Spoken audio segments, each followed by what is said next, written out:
Yun, what's up? So for today's video guys, so meron tayong bagong vlog. So isa po itong scoreboard ng basketball. Yan. So yan po ang nakikita nyo po, yan po yung problema niya, yung hindi po kumpleto yung numbers. Yan. Gaya ng shot clock at saka yung time. Lalo na yung TF. Ayan. Hindi po kompleto. Ang tawag po dyan ay LED 7 segment. 5 inches yan. So, ayan. So, gagawin natin yan guys. Tara, let's go! Okay, hindi guys. Ito na. Tinitira na natin yung LED. Papalitan natin yan guys, yung 7 segment na yan na LED. Actually pundi na po yung mga LED na yan, kaya papalitan natin. So 5 inches yan yung ganyang klase. Iba-iba po ang size niyan guys. So yan.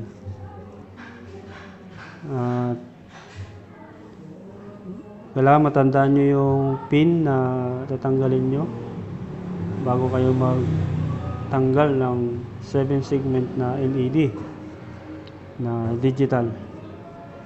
So yun, papalitan natin. Positive at ang ano po nyan, pin yan is 10 pin. Ang sa taas niya is yung gitna, yun po yung positive, tapos sa baba naman yun yung dulo sa kanan, yung positive niya. Ganyan po mag-testing ng LED 7 segment. Ayan, gamitan nyo po ng power supply na 12 volts. Yan, kasi 12 volts po talaga ang supply ng 7 segment LED niyan. So ayan. So nakita nyo guys, hindi na nailaw yung ibang segment.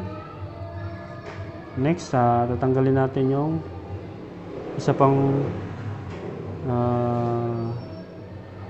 LED segment. Yan. So yan.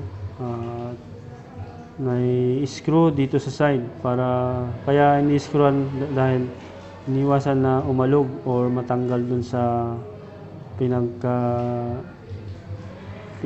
pinaglagyan niya.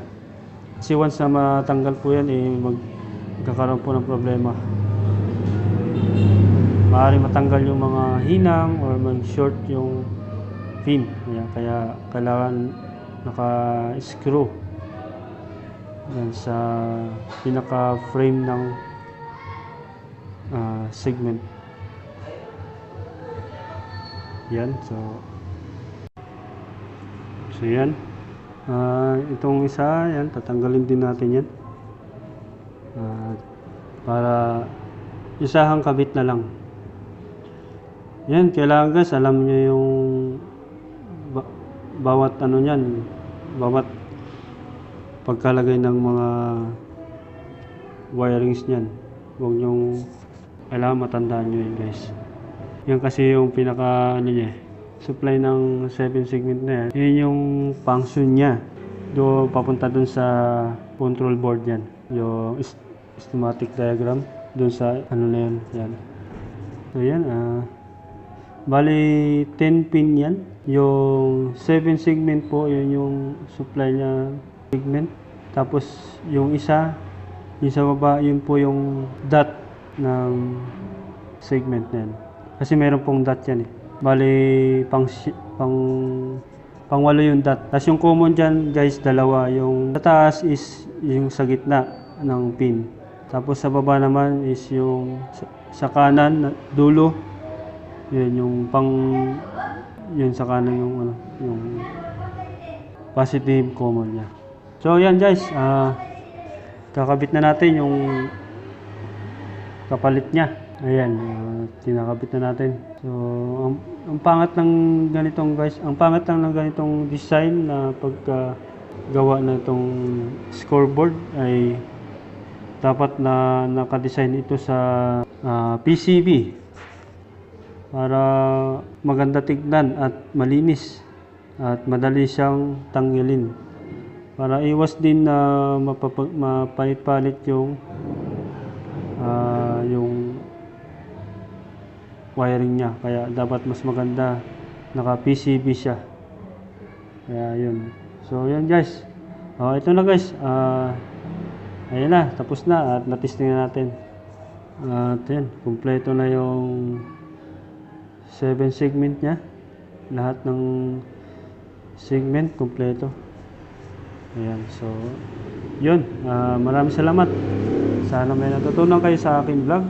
Sa ating vlog for today. Please pakipollow ang ating Facebook page at please subscribe ang ating YouTube channel. At PM nyo po ako guys kung gusto nyo po paggawa ng ganitong klaseng scoreboard ng basketball. So, bye-bye. Thank you.